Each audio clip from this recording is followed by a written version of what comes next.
What's up, y'all? It's your girl Kendra, and it is story time. Today, I would like to talk about my near death experience, and it all started with me walking into an abortion clinic. Although this happened like many years ago, I still remember like it was yesterday.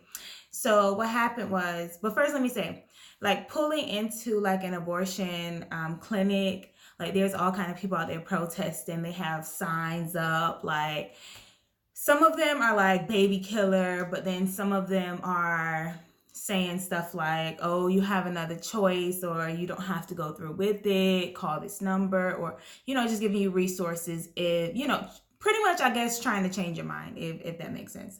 So, like, pulling in, I'm like, even though I was like in a tinted car, I was like ducking, hoping like nobody saw me. Like, it was like the scariest thing. Like, it was so crazy. Like, you never really expect that. But anyway, so I got in there.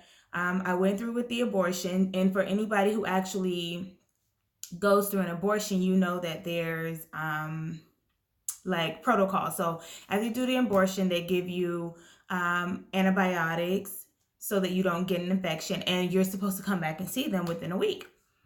So after a week, I went back to see them, and they do a pregnancy test. They do routine checkup. Make sure you don't have like you give them your urine sample. Make sure you don't have any infection or anything. And I was still coming back positive for pregnant, and they didn't understand that. They were like, I don't know, maybe the hormones are still lingering around, so we're just gonna let you go and come back in another week, and we'll test you again. So I came back the following week, and mind y'all, this is probably like the second week since I had my abortion. And I go in, give them a urine sample, and I'm still coming like testing positive for pregnant.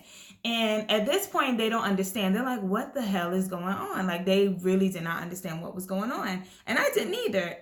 At this point, I'm over it. I'm like, all right, this some bull. I'm completely over it. They're like, look, we're going to let you go another week. You're going to come back. If you're still testing positive, there's something wrong. And I'm like, man, screw that. Like, when I left out of the office, I was like, I am not coming back up here. Not really realizing that my life was in danger. So probably a good week after that. So this is probably like 4 weeks since I was supposed to have gotten my abortion. I start feeling like pains in like my right side, like my right area, my right like ovary area. I started feeling like pain. Like it would be like a little sharp pain out of nowhere, and then it would go away. And I didn't think too much of it. I'm like, okay, it went away. And days and days would go by, and there was a time where the pain was so excruciating that I could not even walk. And I'm like, what is going on? I managed to get to my Advil bottle, and I took like 2 or 3 Advils, and I sat there for like an hour, and the pain went away. And I'm like, whoa, what is that? Like it was not normal. It was, and mind you, this is the same side, my right ovary area, my right like side area. It was so much pain. And I'm like, what the hell is going on? So I took the Advil, didn't think nothing of it. Then like the very next day, I woke up in the morning, and I could not get out of bed. The pain was so bad. The pain was so bad. I could not get out of my bed for nothing. And I'm crying, and I'm like, something is wrong with me. I know that something's wrong with me. So mustering up enough strength to actually get out of the bed at this point, and I'm like profusely sweating, like so much sweat is dropping down my face, like, and y'all, this is just to get out of bed. This is just for me to get out. I was in so much pain. And I managed to get out of the bed. I managed to put clothes on, all while crying, all while weak. I could not like understand what I was going through. And I had 2 kids at the time. So my oldest was actually with family members, and I had my baby with me. I think she was like 2 or 3. And I just told her to throw on some clothes and that we're gonna go. We gotta go. I walked to my car. I called my sister. I'm like, look, something's wrong with me. I need for you to get my daughter, DJ. That was DJ at the time. I need for you to get DJ. I'm going to drive to you. I need for you to get her, but I need for you to bring me to the hospital. Like, bring me back to the hospital and drop me off to the emergency room. And my sister was like, are you okay? I'm like, something is wrong with me. I just need to go to the emergency room. Something's wrong with me. So I get in the car, and it took me like Like y'all, like coming out of the townhouse that I lived in, I was on the first floor. Coming out, literally, if you make that right, coming from the sidewalk, if you make a right, my car was the first car parked right there, and it took me like 10 minutes to get to my car. Like it was crazy. I was in so much pain. And I knew that Advil at this point would not help me. Advil at that point was a no.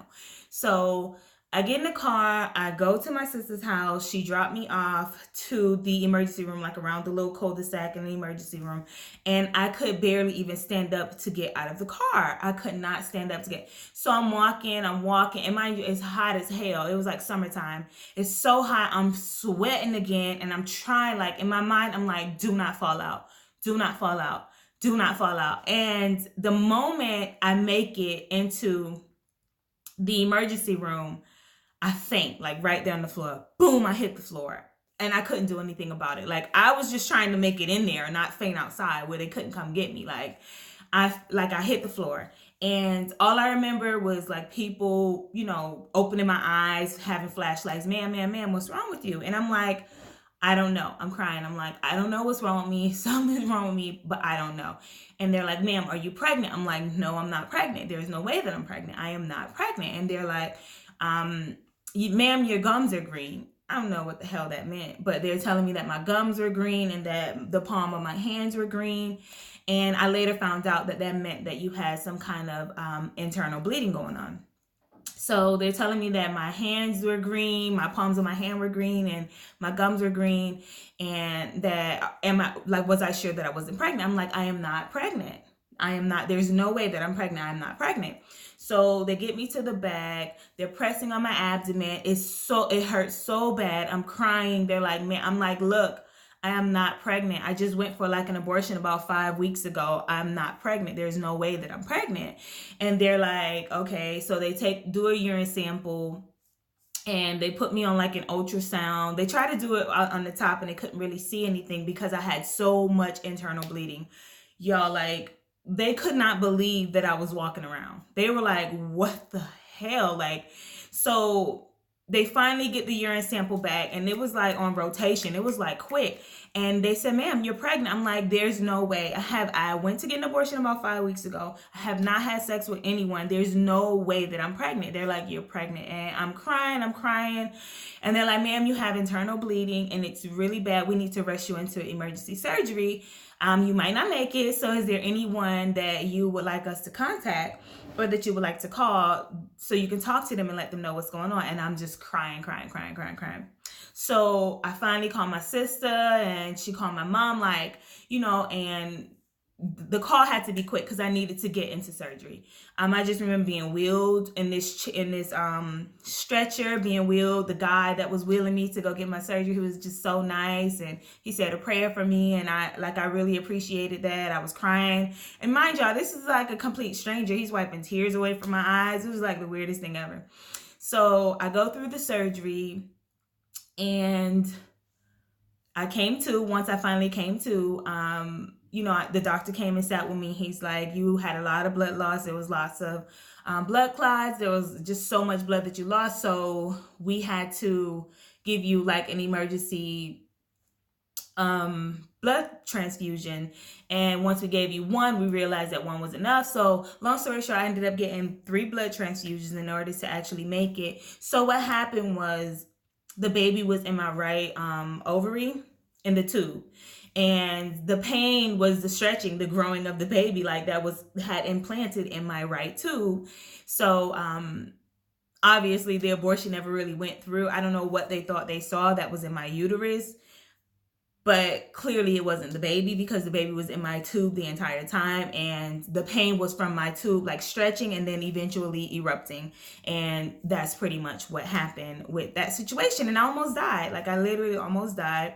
They had to go in. I have like a scar where they had to go in and pretty much remove all of the debris from the baby and remove that entire tube. And that was like life-changing for me, and it was really scary. And I just couldn't believe what I was going through at that time because I don't know, it was just like surreal. And I kind of looked at it like like I would blame myself. You tried to go get an abortion, or you tried to get rid of the baby, and this is what happened to you. You almost like you almost lost your life making a very, very selfish decision.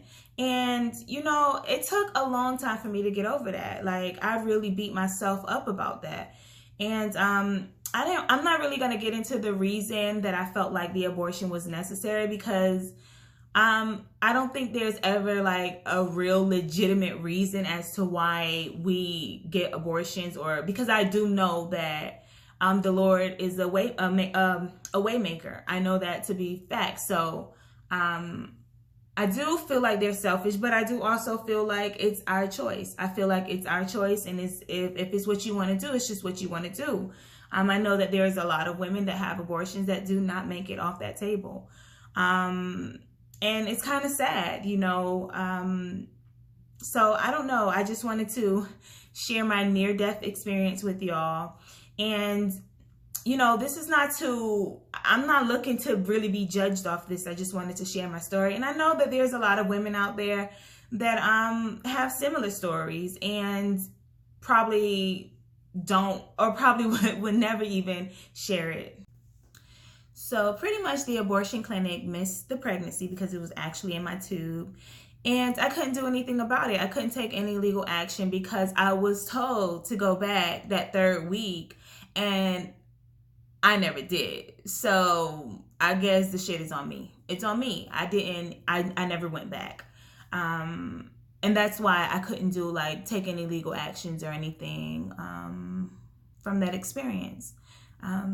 Yeah, so I'd like to thank y'all for watching my story. Please be sure to like, comment, and share if you would like to. And if you are not a subscriber, make sure that you subscribe below and hit the notification bell and hit all. I know there's a lot of y'all that be subscribing and don't even hit the bell, don't even select all, just leave them off. But like, we're gonna change all that, right? Make sure that you hit the subscription button, hit the notification bell, and hit all so you don't miss out on any more of my stories. And until next time, peace.